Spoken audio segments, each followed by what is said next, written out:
女人上班前会对着镜子大喊3遍自己的名字，然后才肯安心的出发。只因爱丽丝就职于英国政府麾下名为奇魁的特殊组织，该组织由8名变种人组成，为国家执行一些见不得光的任务，因此他们也遭到群众强烈的抗议。可在组织工作10年的他，却对周围的环境感到无比陌生，甚至都不知道进门需要例行检查的流程。那是因为在一次行动中，他被人暗算失去了记忆。为了找出真相，他必须要隐瞒失忆的事。可眼下他连自己的办公桌在哪都不知道。幸好这时有同事和他打招呼，他借机和对方闲聊，很自然地跟随他来到了办公地点。如今他才知道，原来自己在组织里还是个不大不小的官职呢。但他依旧没有忘记寻找真相。在办公桌抽屉里，他找到失忆前自己留下的信，上面明确表示他早就知道将会失去记忆。可失忆前的他也不知道幕后之人是谁，不过直觉告诉他此人就隐藏在组织当中。最后他给现在的自己一个重要的忠告： Don't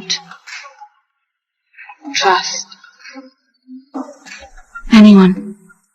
短短几句话像是说了好多，又好像什么也没说一样。眼下的他可没精力考虑那些事儿，因为之前大桥下的巴士案和跟他只差1天的银行命案已经引来国家高层的注意，而这些死者都有一个共同的特征，他们都以捕获变种人为生，其幕后有着一个非常庞大的贩卖财团。迫于上级的压力，高层限他们尽快抓到凶手。此时爱丽丝表现得无比慌张的都要抠出一座长城，因为她就是2起案件的凶手。而8个人当中，只有组长琳达知道爱丽丝失忆的事，于是刚散会他就来找她，想利用与她有关的照片和专门的仪器帮助爱丽丝恢复记忆。但在挑选照片时，琳达特意去掉了爱丽丝与父母合影的照片，可结果依旧是没有卵用。为了找回记忆，爱丽丝再次返回案发现场，看着不远处的停车场，她似乎想起了什么。另外她又在包里发现停车场的收费单据，在这里果真找到了她的宝马名义，在车里有之前的自己留下的信息，告知她在车的备用轮胎里有大量现金，为以防万一之用。也就在此时，她的手机响起，是琳达打来的。原来她的一举一动都在对方的监控之中。琳达说是为了更好的保护她，但谁又能验证她话的真假呢？与此同时，奇魁组织中的康拉德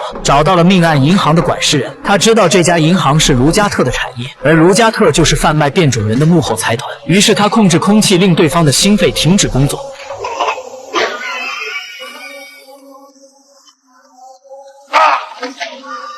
在这样的酷刑下，男人说出了银行的凶手是爱丽丝。这时琳达的电话打了过来，很明显他对手下的人了如指掌，可康拉德并没有说出自己刚查到的线索。看来奇魁的这8个人都有不同的心眼。随后他偷偷潜入爱丽丝的公寓，经过地毯式的搜查，让他在洗手间发现那把蓝色的银行保险箱钥匙。更意想不到的是，之前被爱丽丝爆发弄死的8人其中1人竟在停尸房里离奇的复活了。